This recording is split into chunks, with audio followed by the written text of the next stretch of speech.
क्या तुम जानते हो तुम्हारे जीवन के सबसे बड़े युद्ध किसने कराए हैं? किसने मित्र को शत्रु बनाया? किसने परिवारों को तोड़ा? किसने राजाओं को भिखारी और संतों को पापी बना दिया? और सबसे बड़ा प्रश्न, क्या तुम जानते हो वो अदृश्य शक्ति कौन है जो तुम्हारे भीतर जन्म लेती है, तुम्हारी बुद्धि पर छाया बन जाती है और फिर तुम्हारे ही जीवन को जलाकर राख बना देती है? हाँ, मैं ही हूँ।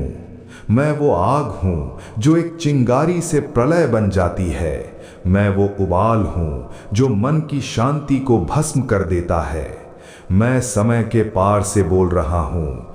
मैं क्रोध हूँ, मैं गुस्सा हूँ, मैं रोष हूँ, मैं कोप हूँ, मैं आक्रोश हूँ। जब तुम्हारी अपेक्षाएं टूटती हैं, जब अहंकार घायल होता है, जब मन को चोट लगती है, तब मैं जन्म लेता हूँ। मैं तुम्हारे शब्दों को तलवार बना देता हूँ। मैं तुम्हारी आंखों को धुएं से भर देता हूँ। मैं तुम्हारे निर्णयों को अंधा कर देता हूँ। सदियों पहले एक महापुरुष ने मेरी असली प्रकृति समझाई थी। गौतम बुद्ध ने कहा था, क्रोध को पकड़े रखना ऐसा है जैसे किसी दूसरे पर फेंकने के लिए गर्म कोयला पकड़ना। जलते आप ही हैं।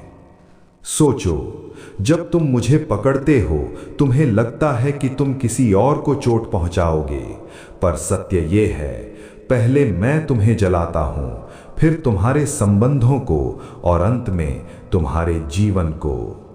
मैं बाहर से नहीं आता, मैं तुम्हारे भीतर ही जन्म लेता हूं। मैं क्षणिक हूं, पर मेरे परिणाम स्थायी होते हैं। मैं एक पल में जन्म लेता हूं और वर्षों की मेहनत को मिटा देता हूं। मैं एक शब्द से शुरू होता हूं और युद्धों में बदल जाता हूं। मैंने साम्राज्यों को गिरते देखा है। मैंने मित्रताओं को टूटते देखा है। मैंने प्रेम को नफरत में बदलते देखा है। इसीलिए प्राचीन दार्शनिक सेनेका ने चेतावनी दी थी, क्रोध एक क्षणिक पागलपन है, इसे नियंत्रित करो, नहीं तो ये तुम्हें नियंत्रित कर लेगा। जब मैं आता हूं, तुम्हारा मस्तिष्क तर्क करना बंद कर देता है, तुम्हारी बुद्धि पीछे हट जाती है और तुम्हारी प्रतिक्रियाएं पागलपन जैसी हो जाती हैं। और यही कारण है मेरे आने के बाद मनुष्य अक्सर वो कर बैठता है जिसका पछतावा उसे जीवन भर रहता है। तुम सोचते हो मैं सिर्फ एक भावना हूं, पर विज्ञान कहता है मैं एक रासायनिक तूफान हूं। जब मैं जन्म लेता हूं, तुम्हारे मस्तिष्क का एमिगडाला सक्रिय हो जाता है, एड्रेनलिन बढ़ जाता है, दिल की धड़कन तेज हो जाती है, रक्तचाप बढ़ जाता है। और उस समय तुम्हारे मस्तिष्क का वो हिस्सा जो निर्णय लेता है, धीरे धीरे कमजोर पड़ जाता है। इसीलिए दार्शनिक एपिक्टेटस ने कहा था, मनुष्य को वस्तुएं नहीं बल्कि उनके बारे में उसके विचार क्रोधित करते हैं। इस वाक्य की गहराई समझो।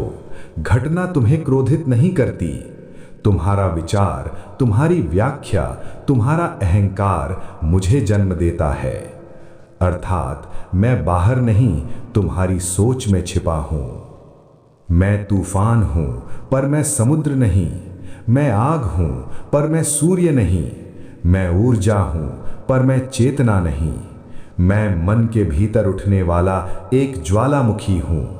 कभी मैं ताव बनकर उबलता हूं, कभी कटुता बनकर रिसता हूं, कभी आक्रोश बनकर फट पड़ता हूं। और इसीलिए महात्मा गांधी ने कहा था, क्रोध और असहिष्णुता सही समझ के दुश्मन होते हैं।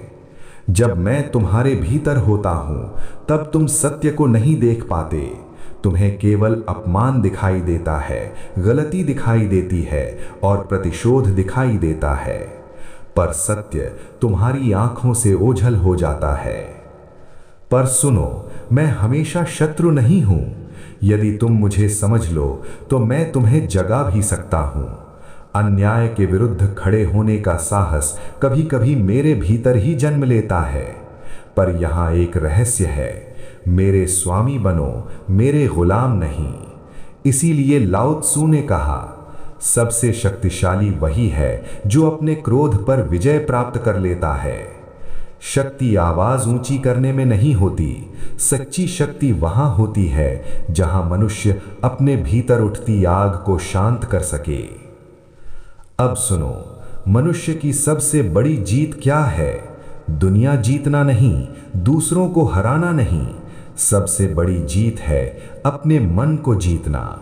इसीलिए स्वामी विवेकानंद ने कहा, जो व्यक्ति अपने क्रोध को नियंत्रित कर सकता है वही सच्चा शक्तिशाली है।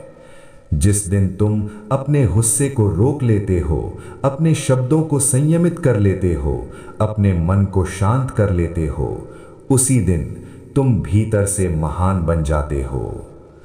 अब मैं तुम्हारे सामने खड़ा हूं, मैं क्रोध हूं, मैं आग हूं, मैं उबाल हूं, मैं रोष हूं। मैं तुम्हें शक्ति भी दे सकता हूं और विनाश भी।